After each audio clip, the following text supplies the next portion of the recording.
All right, welcome everyone. Thank you for coming. My name is Ozan. I'm a research fellow at the School of Economics at the University of Queensland, which is a university in Brisbane, Australia. I'm also a co-director of the Mint Lab here at Kadir Has University, as most of you know. And as Onurcan has presented in the opening talk, we had a 3-year grant on which we basically studied this question, whether religion could act as a moral compass, allowing in particular consistency of behavior across different contexts of pro-social and moral interaction, or social and moral interaction. And here I'm going to give you a bit more details about the first part of that first phase of that three-phase project. So I'm going to talk a little bit about why moral consistency is an important concept. And then I'll talk about the three different phases of the first part of, or actually this is a slightly misphrasing here. We refer to the phases as the three major components of our grant, and in the first phase we have actually 3 parts, and I'll talk about those 3 parts. Basically combining the last 2 into a measure of moral behavior, but beginning first with moral beliefs, as more traditionally done in social psychology. So, talking about first, or general, or proto-theory, for which we have looked for evidence in this project, is whether religion could act as a moral compass, basically allowing people to navigate different contexts of social interaction. This could potentially make sense because we know that religions provide systems of moral norms and rules of conduct, and that reliance on these principles can allow consistency by providing a common set of rules among members of a, for example, religious group. And therefore, this consistency could reflect itself in moral judgments and behavior across moral contexts and even potentially over time. This could potentially lower cognitive effort, the amount of cognitive effort required in social interactions, so it could have a evolutionarily adaptive component potentially. And in terms of group cohesion, by providing a common set of rules among members of a group, could also increase group membership identity, and perhaps as a result of that increase, or at least as a part of that, increase efficiency in social interactions, which could allow larger societies or among members of even anonymous groups. And when we look at religions, major world religions, Abrahamic religions in particular perhaps, we see such systems of conduct, such as, for example, systems of rules, such as, for example, the 10 Commandments, which might come to your mind as a main example of what we are talking about. Now, when we look at the literature on the relationship between religious belief and pro-sociality, there is, of course, quite a bit of research, but that research is often limited depending on the specific aspects of the research question. Religious belief, first of all, can promote pro-sociality via better self-control, and this could be due to differences in cognitive processes, as indicated by the theory of supernatural monitoring, as you would know. Basically, the idea that being watched by either a punitive or a judgmental God could influence decisions in terms of pro-sociality. Second, from a normative ethical perspective, when we look at the attitudes towards moral behavior or moral context, in particular morally in general, moral foundations, but in particular, binding foundations could be a distinguishing factor in terms of how religious belief can promote pro-sociality, since it's been shown that religious believers in particular tend to be higher in binding foundations, and non-believers being higher on individualizing foundations.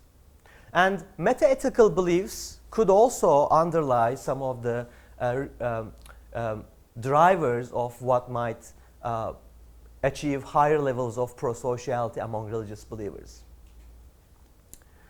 In fact, when we look at the research, believers express higher pro-sociality in intentions than self-report. But when we then look at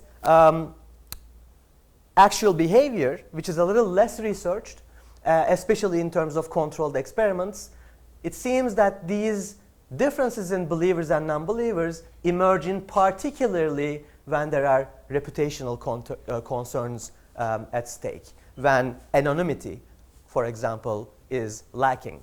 And that's part of the reason we actually focused on contexts where anonymity is achieved experimentally. But the question remains, are believers intrinsically more pro-social in actual behavior? A second follow-up question which we are, in a sense, more focused on in this particular grant, but that actually follows through the previous question about whether religious believers are more pro-social, is whether religious believers are more consistent in their behavior when they engage in social interactions. And there is also some underlying potential reasons why this might be observed at a systematic level. That is to say, religious belief can promote consistency in social and moral behavior, for example, due to decreased moral licensing. Moral licensing is a phenomena that we have evidence for as a general human tendency for engaging in potentially antisocial or amoral or immoral, perhaps, acts if it's followed by good deeds. So if someone does a good deed, he or she may feel licensed to do the opposite. And there is good evidence for this. Now, religious beliefs in terms of systems of moral rules of conduct could potentially allow people to avoid this tendency. Similarly, such rules of conduct could allow higher self-regulation among the believers of those sets of beliefs, and may even allow stricter rule following. And as a consequence of this behavioral consistency, group cohesion could increase, allowing gains in efficiency in terms of social and economic organization, thereby allowing larger scale societies. So the implications of moral consistency potentially is not only and not so much about the individual as a consistent moral person, which of course is a good thing, but perhaps more importantly, a group of people constituting a society following consistently a set of rules could potentially allow gains in efficiency with regard to what is being produced, how it is being produced, etc.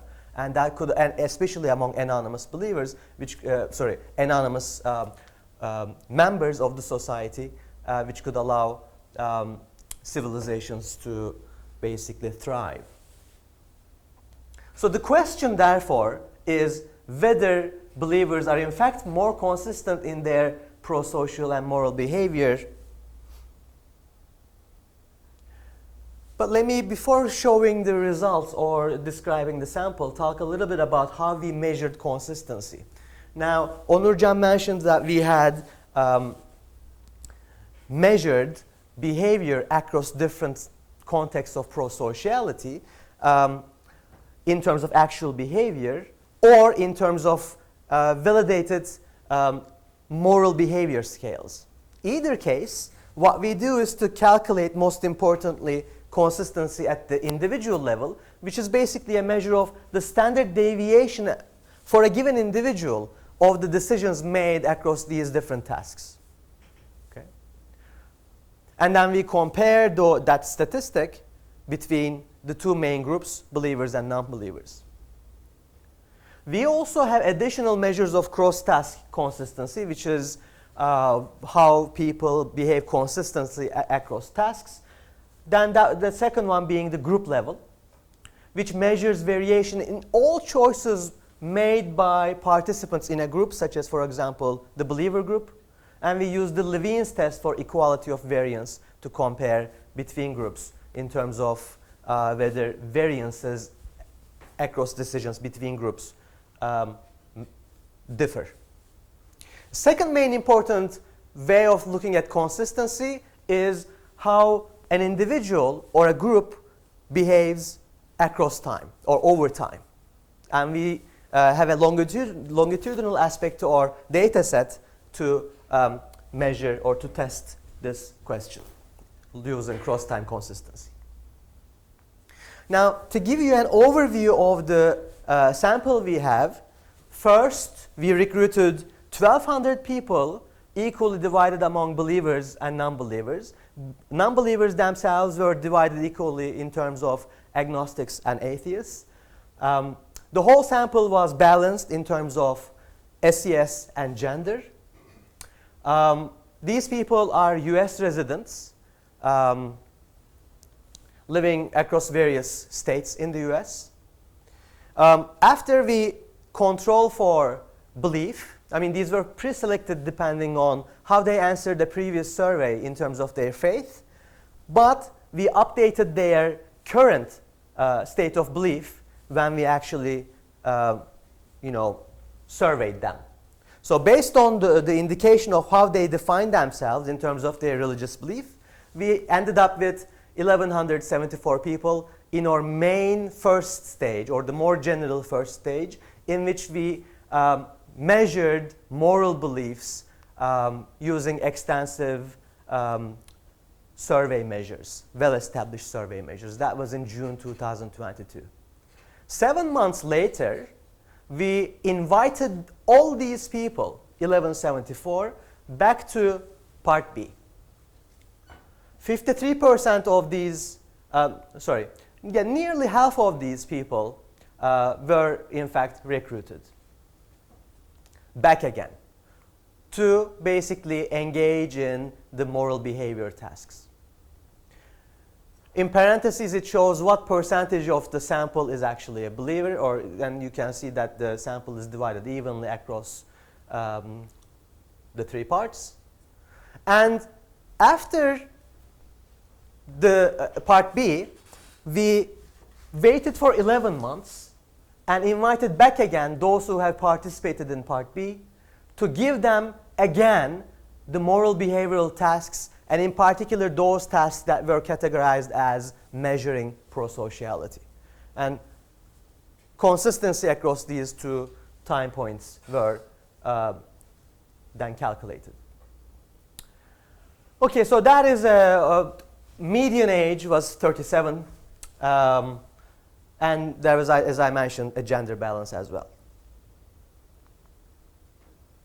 Any questions about the sample? Or, I mean, feel free to ask me questions, yes? Did you do any propensity matching?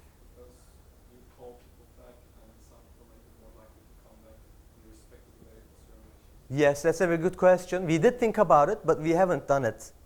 We looked at the change, especially in Part B and C, in terms of changes in prosociality. I mean, whether, for example, more prosocial people tend to come back for a re-invite is a valid question. It's also part of our hypothesis in terms of expecting consistency among believers more so than among non-believers. So in a sense, we do test that. But yes, that's another way of looking at it, and it's probably we should look at it a bit more in detail. But yes, there is, one should note, potential sample selection biases in these analyses that we try to minimize, but they cannot be ruled out, especially when we focus on correlational measures, as we will do at least in part of this presentation. Sorry. Right, so looking at part A, where we measured moral beliefs. Let me go a bit into detail as to what we are focusing on in terms of testing moral consistency. We are looking at normative ethical measures, in particular the moral foundations, measures of binding foundations, consisting of the loyalty, authority, and purity dimensions, and on the other hand, the individualizing foundations, including the care and equality components. The second important measure of our moral beliefs is the morality as cooperation questionnaire, which, as we now have a better understanding of, measures actually the moral sensitivity that people have about various contexts of prosociality or social interaction or moral interaction, including family, loyalty, reciprocity, heroism, deference, fairness, and property. And the average of these is taken to construct the morality as cooperation score. Whereas the moral foundations questionnaire is divided at least into two. At least, that's what we will be focusing on right now. When we look at differences in prosocial or moral beliefs and compare believers in the blue bars to non-believers in the orangish, I guess, bars, basically we replicate what's already in the literature. Believers are lower in individualizing foundations compared to non-believers, whereas they are higher on binding foundations compared to non-believers. And in terms of the morality as cooperation, believers tend to be higher, especially when you think about that MAC index as indicating some type of moral sensitivity. That makes sense as well. But more importantly for our purposes, when we look at how consistently people choose across these survey measures, we find that believers are actually consistently higher in what they are already higher in. In other words, binding foundations and morality as cooperation.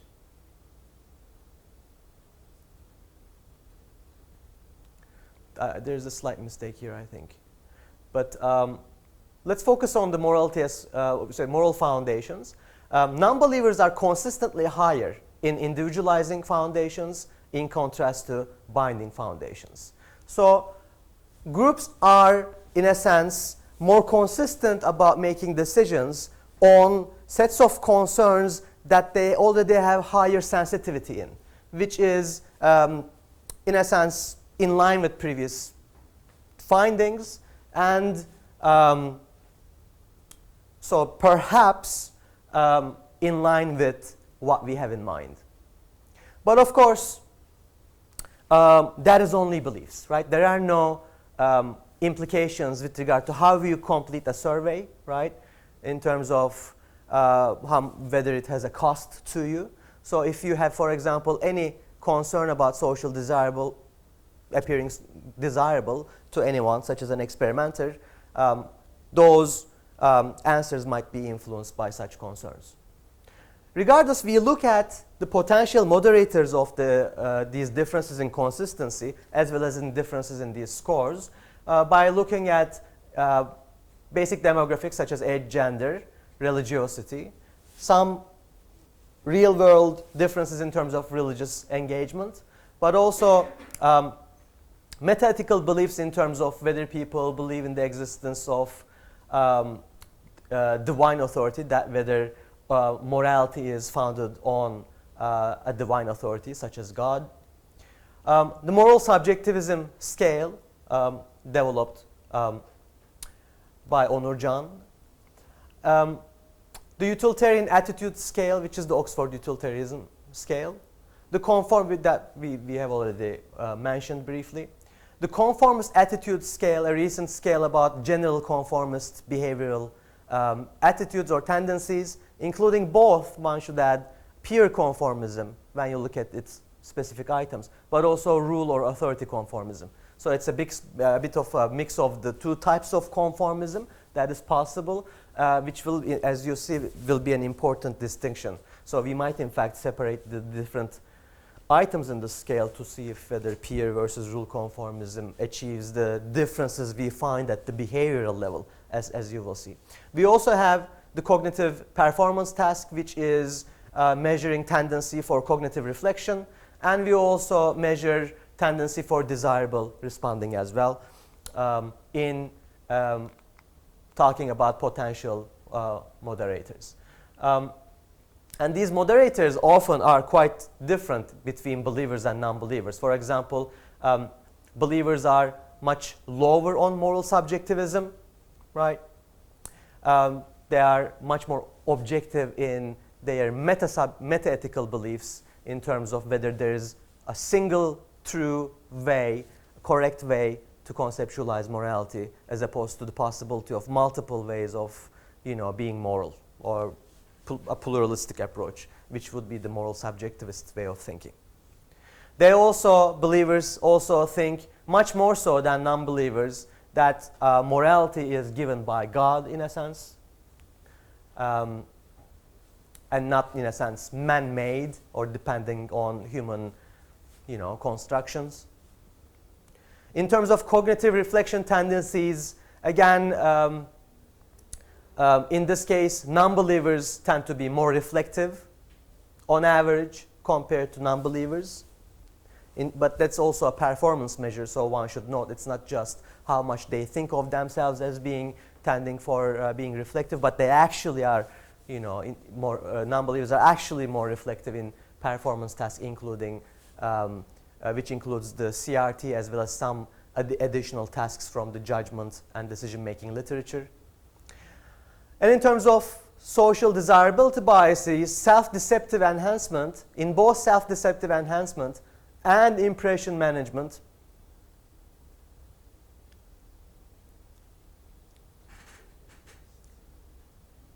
no, I should take that back. In self-deceptive enhancement, believers are higher than non-believers, whereas in impression management, non-believers are higher than believers. So it's a bit of a mixed bag in terms of socially desirable responding. When we in fact look at these potential moderators in a multiple regression, looking at the partial correlations, in other words, of these additional variables across the whole sample that we have in part A, we see that, again, in line with what we might expect, age increases binding foundations and sensitivity about morals, pro-social interactions in morality as cooperation. Females tend to be higher on individualizing foundations. Cognitive reflection plays a role in decreasing binding foundations and moral sensitivities about cooperation. And the list goes on, but I would like to here basically focus a bit more on conformist attitudes, because that will become particularly relevant. It will be the last remaining variable that has relevance, especially in terms of moral consistency.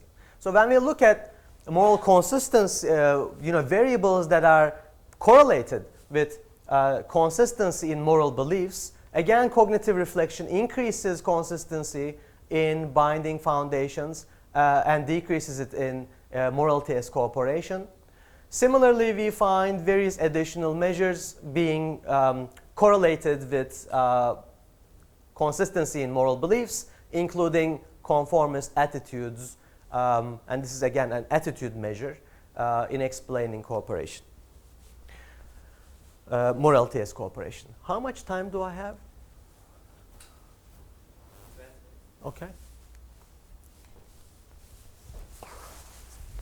Now looking at parts B and C, where we move to moral behavior, And that's an important phase of our project, because our project is motivated by the idea that measures of intentions could often be insufficient in getting real life distinctions or insights into how people actually behave. That could be part of that could be that there is a difference between intentions and behavior. Even though people might have genuine intentions, it may not translate into behavior for various reasons, but also there may be additional factors such as social desirable responding. So focusing on behavior, that is to say the last two parts, and I should say from part B, about 600 people, about 221 of those were actually those who have attended part B. So those who attended both parts B and C were 221 participants. We weren't able to recruit, you know, all in terms of our target sample size, as many of those who have participated in part B. So we invited as additional people from part A who had not participated in part B. But when we look at time consistency, of course we focus on those who participated in both parts B and C. Otherwise, we look at part C independently as a replication, in a sense, of some of the findings we find in part B. But in terms of testing our main results, I would say part B in that sense is more focal for testing cross-task consistency. But the relationship between B and C, these 221 participants, those who attended both, would be our main way of looking at cross-time consistency. So the way we conceptualize prosociality in terms of behavior is basically combining different elements and techniques and knowledges from experimental and behavioral economics on the one hand, and social psychology on the other. From experimental economics, we used the idea that incentivized games, games in which actual monetary payoffs are relevant, are better to measure people's likely behavior in the real world. So we use those games, economic games on the one hand, but on the other hand, we rather than looking at these games separately and discussing how that particular task is a measure of prosociality, we run many of such games and then look for a common underlying factor that we refer to as prosociality. And that method for finding that common factor was borrowed or used from psychology using confirmatory factor analysis. And that analysis basically highlighted that for decisions, including charitable contributions in a donation task, cooperative decisions in, I should say, a public goods game, right, which is an extended version of the prisoner's dilemma, right, where a prisoner's dilemma is two people, often binary decisions. A public good game is more than two people, 3 people, 4 people or more, and the decision is often continuous. But otherwise, they both involve a social dilemma between the self and the social group. And then we have the trust game, which allows us to measure trust in terms of the first person mover, and trustworthiness, how much that trust is reciprocated by the second mover. The way we conceptualize prosocial behavior, therefore, is a particular set of contexts that are within a larger domain of moral behavior. Okay? And so we focus on currently, right now, focus on this prosociality component and take the average of the 4 decisions to construct a prosociality score. I'm skipping the details about our confirmatory factor analysis, but I can come back to it if you're interested. But just to give you a bit more detail about each of the games that constitute prosociality, we have the donation task, in which participants were first asked to choose one of the 4 options, whether to donate to Save a given monetary endowment, whether to donate it to the Save the Children, Doctors Without Borders, or the Red Cross. Here we thought Save the Children is a bit neutral in terms of how appealing it would be to both believers and non-believers. I mean, everybody loves children, right? But Doctors Without Borders is a bit more secular, whereas Red Cross is obviously a bit more religious based charities. And there's also the option of I do not want to donate. Okay? The results of the choices among those charities are as you might expect. The believers tend to donate more to, or choose to donate more to the Red Cross more than non-believers. But perhaps more relevantly for our purposes, when we look at the differences between believers and non-believers in terms of how much they contributed into any of these charities, so their charity level, believers tend to be found to be more charitable in both parts B and C, and we in fact replicated these findings in a separate study as well. So it seems like a very robust result that in fact and this is the main way in which believers in terms of their average pro-social behavior differ from non-believers, it seems. So we don't find similar differences in any of those other games, including, I should say, the Prisoner's Dilemma,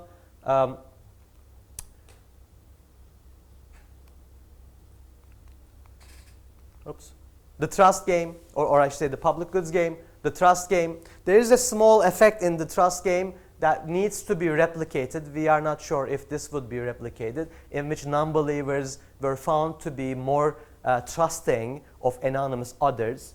But that was found in the lower sample sized part C, which might be more open to the by sample selection problem. But when we look at part B, we don't find this difference to be significant. So overall, even though we find effects of difference between believers and non-believers in terms of their overall charity, overall this difference is basically evaporates, and we find no differences in the average levels of prosociality between believers and non-believers. Of course, this is not a general conclusion we have. It could also depend on additional or alternative definitions of prosociality, including what tasks were used to, of course, calculate that underlying prosocial domain. When we look at cross-task consistency, however, in other words, looking at in particular, on the left-hand side here, the individual standard deviation, would be looking at the individual level, right? Calculating standard deviation for an individual across these contexts, and then comparing between the two groups, believer, non-believer. That analysis provides evidence for cross-task consistency in part C, but not part B. But when you look at the group level measure of the Levine's test, basically looking at whether believers as a group, when we combine all their decisions, and looking across those tasks are more consistent, they in fact are more consistent in part B compared to part B compared to non-believers. So in both parts, we find evidence one way or the other supporting or prediction that believers would be more consistent in prosociality, and we find importantly no positive evidence against this prediction.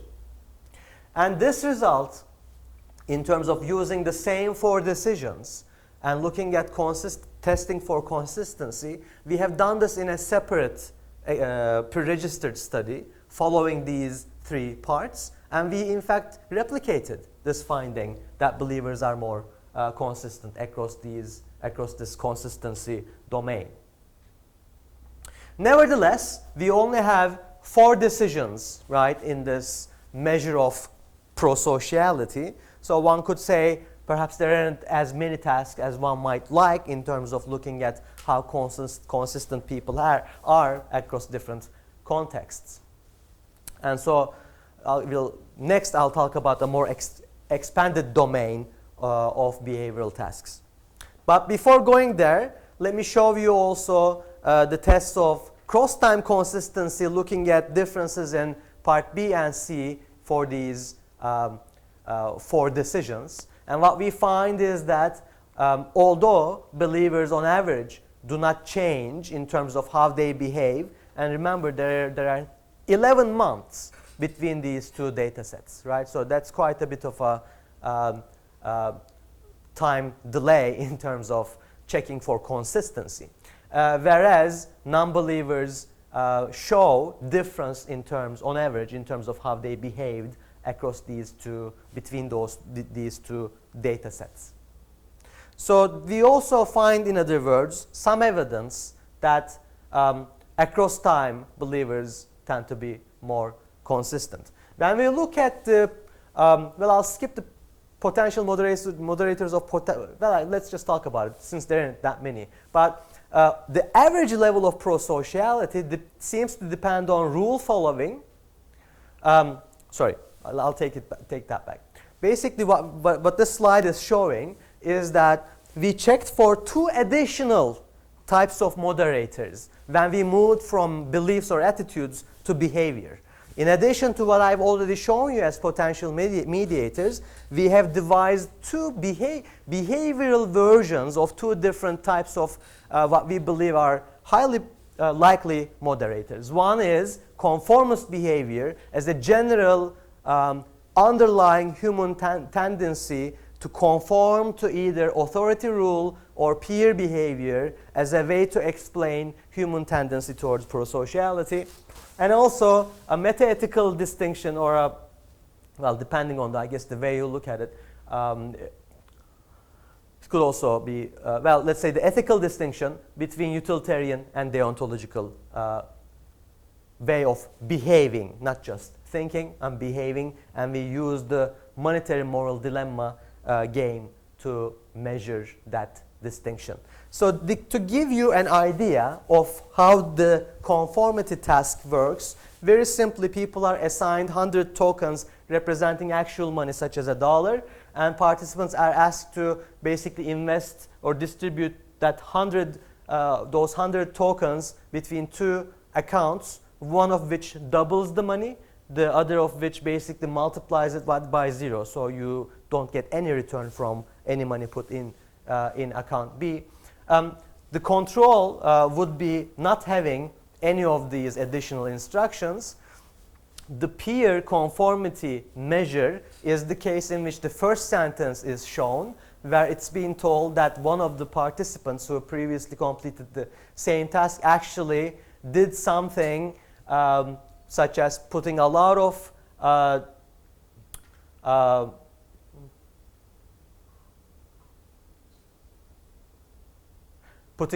money in, as might be expected, in account A. Well, I think we have 2 versions of this. So this is a mismatch between the image and the instructions. The actual instructions that participants saw would say account B here and account A here. So the peer information is doing something against one's self-interest in a very explicit and obvious manner. So even if there is no obvious reason why people should conform, we are looking at to what extent people conform to another peer that they observe doing something, in a sense, self-destructive. So we are trying to isolate, in that sense, let's say a measure that is a bit more pure preference for conformity by getting rid of the potential advantages of conformism that one might otherwise observe in real life. Okay? And the other version is to measure authority or rule conformism, in which case the instructions simply say the rule is to allocate the tokens to account B. This is correct, right? So that would be the rule to be, in a sense, to engage in a harmful act towards oneself because the rule is stating to do that, or the authority is asking to do that. So it's a very simple measure of what we refer to as conformism, conformist behavior. And then we have a version in which these 2 sets of instructions are merged together. So it includes both the peer and the authority rule conformism measure. When we then compare these between believers and non-believers, believers are again in blue, as throughout the slides, and non-believers are in orange. And in particular, even though peer conformity is much less compared to authority conformity, and that is also in line with other findings that I know about in terms of measuring conformity. But interestingly, even though peer conformity seems to be less in terms of its influence, which might be due to the fact that we only have one peer here, an anonymous, in a sense, peer, but nevertheless, differences in peer conformity, whereby believers are more peer conformist, in fact, this is a distinguishing factor between believers and non-believers. And in fact, as we will see, is also a highly likely moderator of consistency in their behavior. And the second behavioral additional potential moderator we looked at is the monetary moral dilemma game, in which participants are asked between two current arrangements, such that if people move towards an alternative arrangement by taking away $1 from a person and giving $1 each to 5 other anonymous people, and non-believers are much more likely to engage in such actions, actual behavior, compared to non-believers. So that seems like an important distinction, and we did in fact replicate this finding as well in a later study. And we then look at to what extent this is moderated by, how much that moderates behavioral consistency.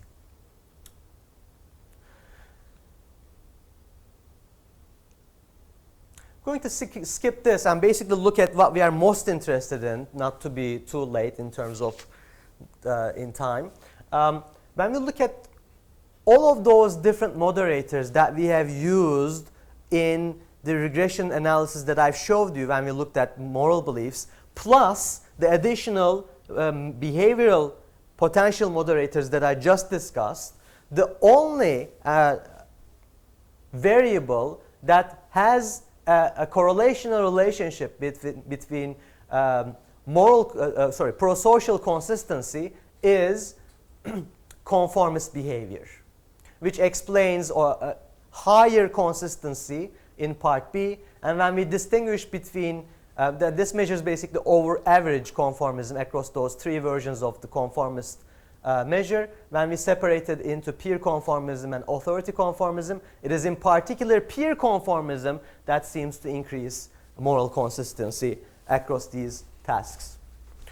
I guess I'm going to be running out of time, so let me wrap up by simply saying that we then extended the set of tasks that we looked at for testing this hypothesis of consistency or moral compass by adding all other behavioral measures we had in our project, including the conformism task, the utilitarianism measure, the monetary moral dilemma. We also had a third-party punishment game, a version of it that Onurcan also mentioned, the moral courage game, the honesty task, and two versions of measures of fairness based on a dictator game, and a task we devised, which is what we refer to as the money allocation task.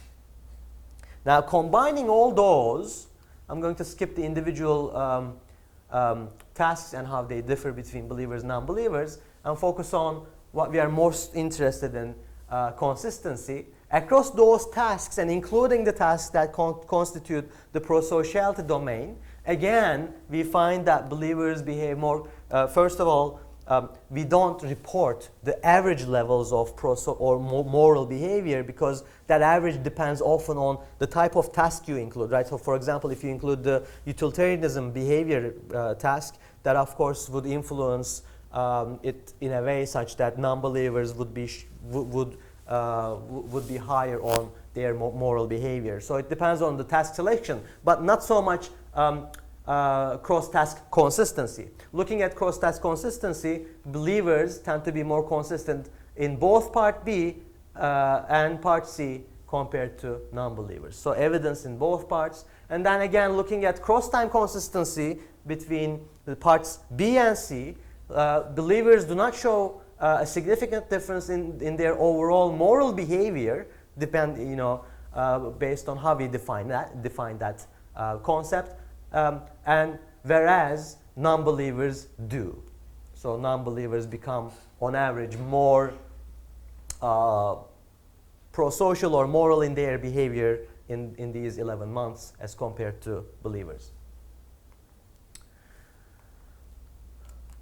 Looking at potential moderators, in particular, the two measures we had, conformism behavior and utilitarianism behavior, seems to have some relationship to, again, consistency. Well, conformist attitudes includes consistency of moral behavior in part B, and looking at our behavioral measures, peer conformism again increases consistency in part B, whereas authority conformism decreases it in part B. Again, peer conformism is highlighted here as a potential moderator of consistency among believers. We also have some results about utilitarianism and social desirable responding, but they are not as robust or repeated in terms of when we look at the data in different ways and across different data sets. So we are a bit less hesitant to talk about these as necessarily underlying consistency. But let me try to conclude by saying that, of course, this is a work in progress in terms of trying to answer the question of whether religious believers are more consistent across tasks and time. Nevertheless, they do seem to be, within the data sets we have generated, they do seem to be more consistent in their pro-social and moral, not only attitudes, but also behavior, and not only across tasks, but also across time. So it's very promising in terms of actually being in line with the hypothesis of moral compass. And these differences are particularly driven by a general conformist behavioral tendency, which seems to be stronger among believers. Now, these results suggest to us that measures of moral consistency and the concept of consistency can provide novel insights to understanding the role of religious belief in regulating social interactions. I mean, this concept is not really well studied, the concept of moral or behavioral consistency, and we are, in fact, to our knowledge, the first systematic empirical investigation of this concept, looking at believers and non-believers. So it's in that sense a first step. And the potential of this concept in explaining social relations is extending beyond just moral belief, because potentially conformist tendency can explain reliance on systems of moral rules in general, including secular ones and not just religious ones. And in fact, in a given society, you may have, of course, competing such systems of rules, different ideologies, rather than a single hegemonic ideology. So that is an interesting future research area as well, to compare religious and secular ideologies, quote unquote, or systems of rules that members of those ideologies believe in, and to what extent these different ideologies actually achieve consistency in social behavior, which and again, that could be a fruitful research direction. But a final, I think, important open question that one might mention is whether these differences in achieving consistency, in fact, also achieve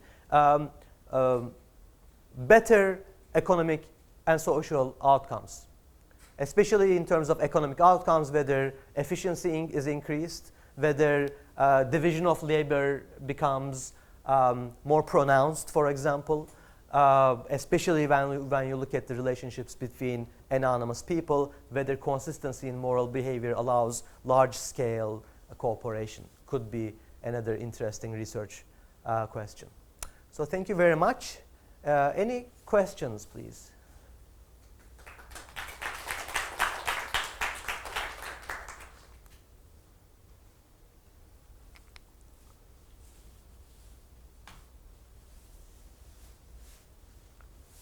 There are a couple of questions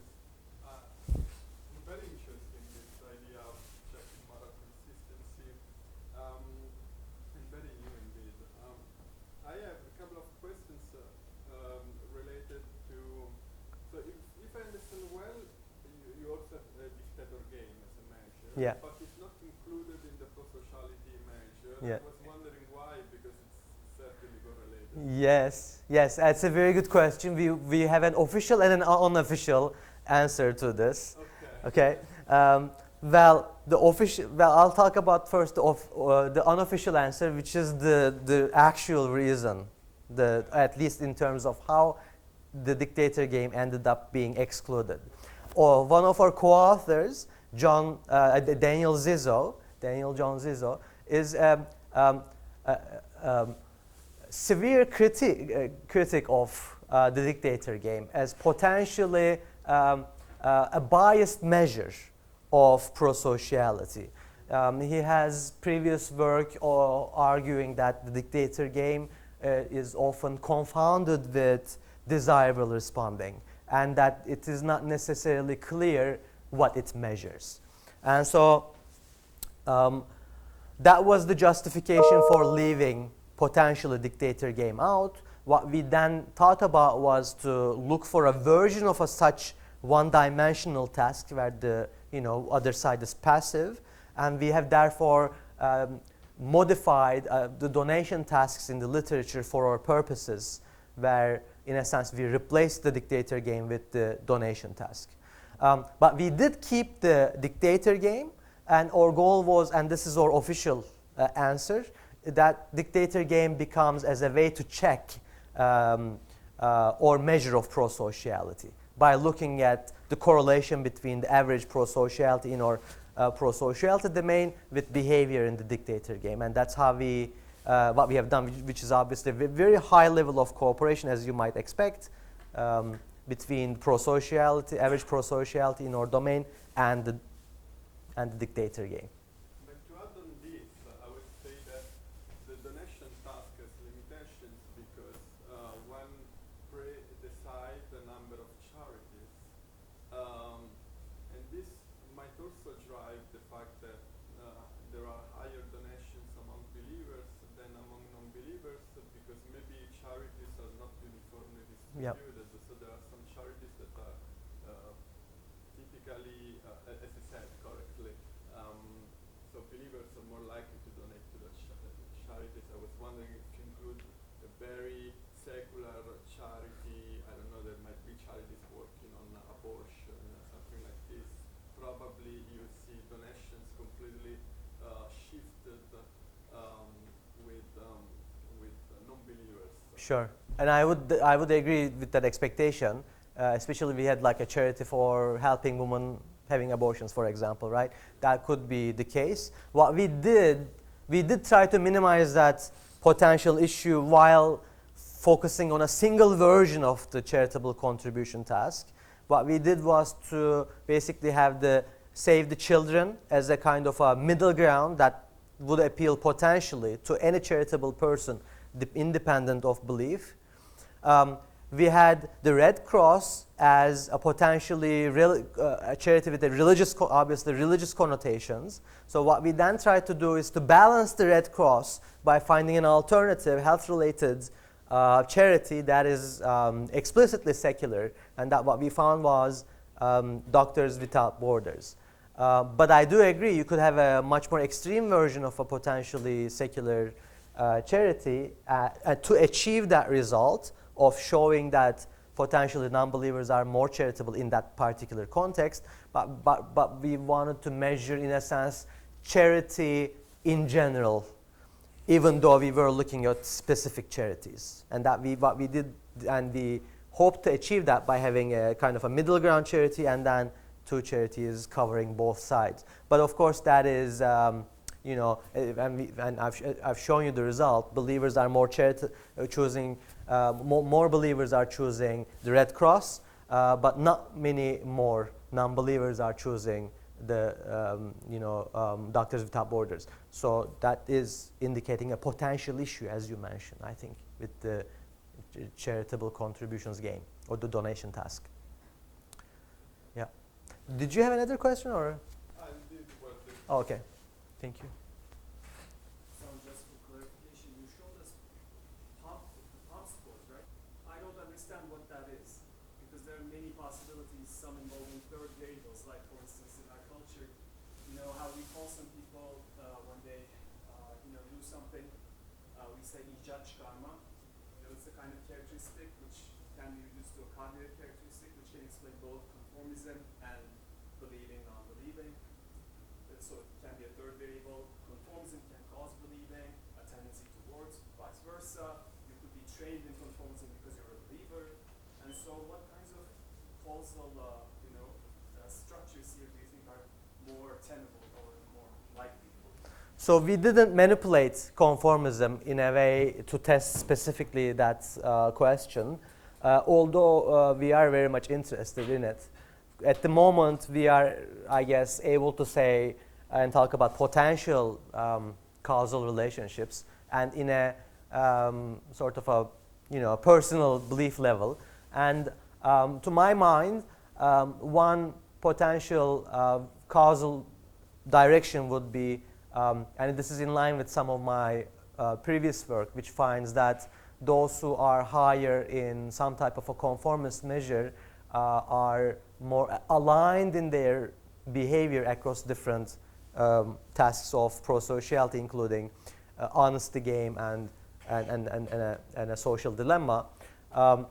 And my idea is that conformism has a general tendency to be prosocial, wherever that is, whether it's to be in line with social norms that exist or comply with the demands of an authority figure, or simply follow what you see others in your group do, can often be an important way in explaining why people behave in the way they behave as they engage with others in social and moral context.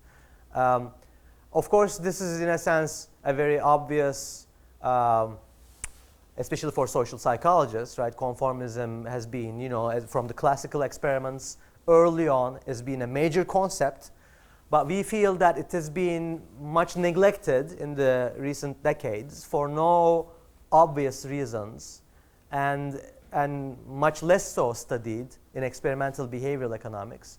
And we would want to actually, try to pursue that question. And it's not exactly clear. Of course, there could be multiple directions in terms of causality here, in terms of religious belief potentially affecting conformism as well. But we haven't really tested that question explicitly.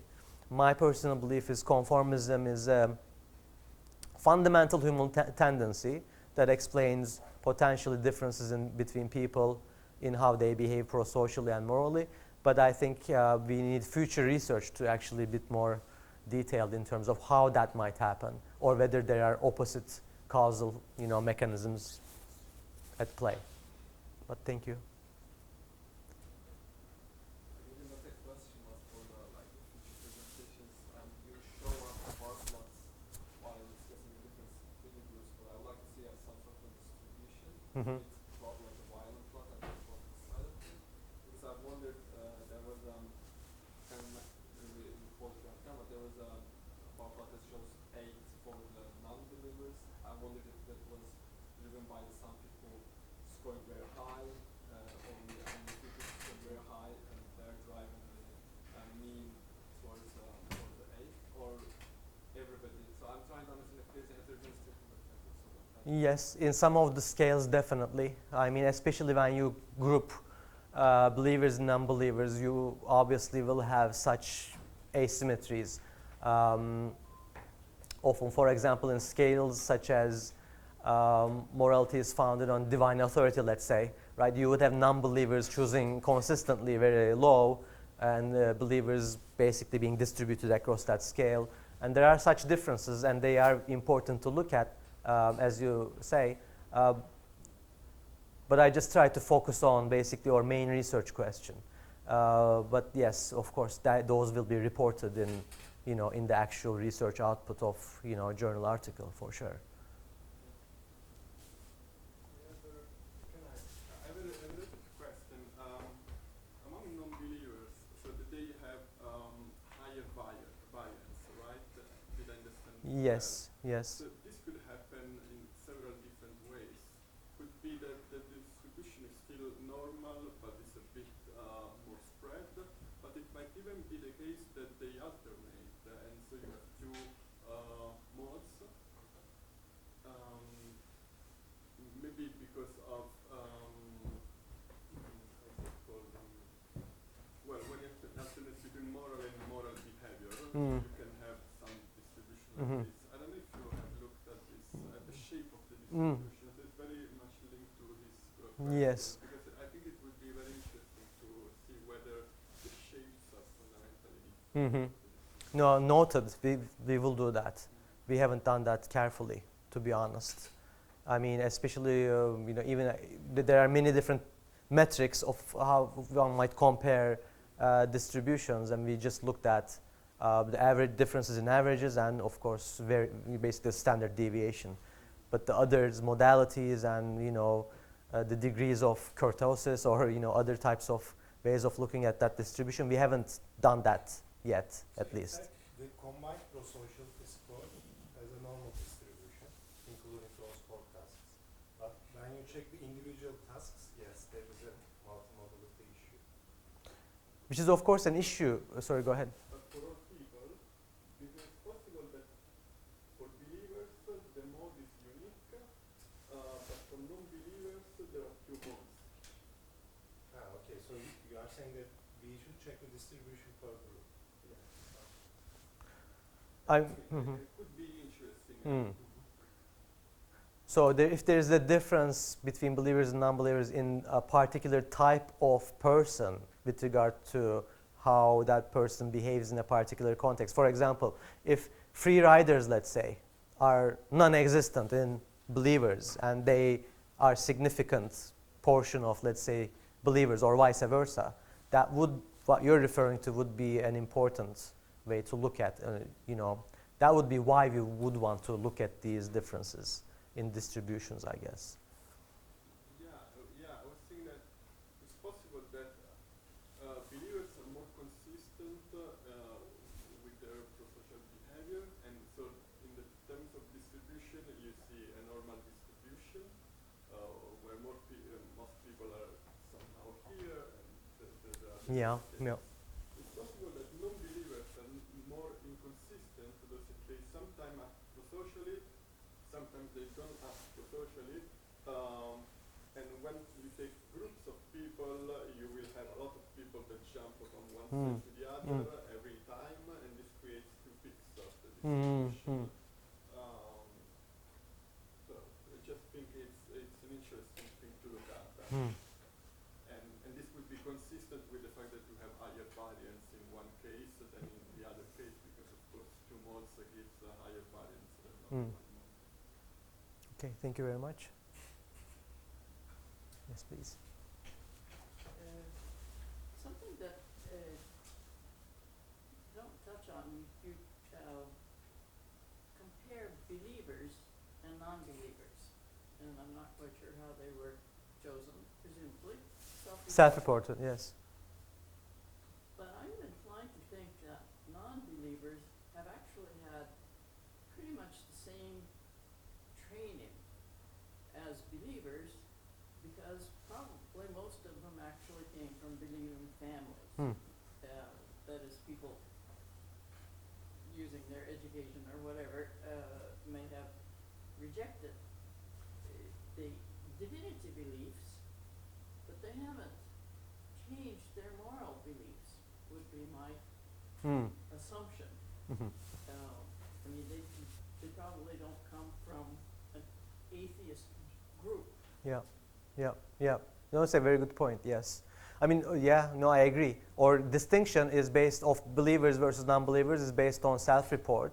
Of course, that is in a sense a crude measure of separating or analysis into a group in which a system of rules is being followed by that group versus those who completely follow either a different sets of rules, or they don't follow any rules, right? That's kind of the assumption we make in interpreting the differences in consistency. And I agree, we in future research at least, we could try to generate groups that better distinguish between those who, as a group, follow a common set of moral rules versus those who don't. I agree, we should try to achieve that better. But, yeah. Yeah, something like that, yes. Or we could, rather than pre-selecting, give them a task in which we could make that distinction, perhaps. But I do agree that that's a very important point. Yeah. Thank you.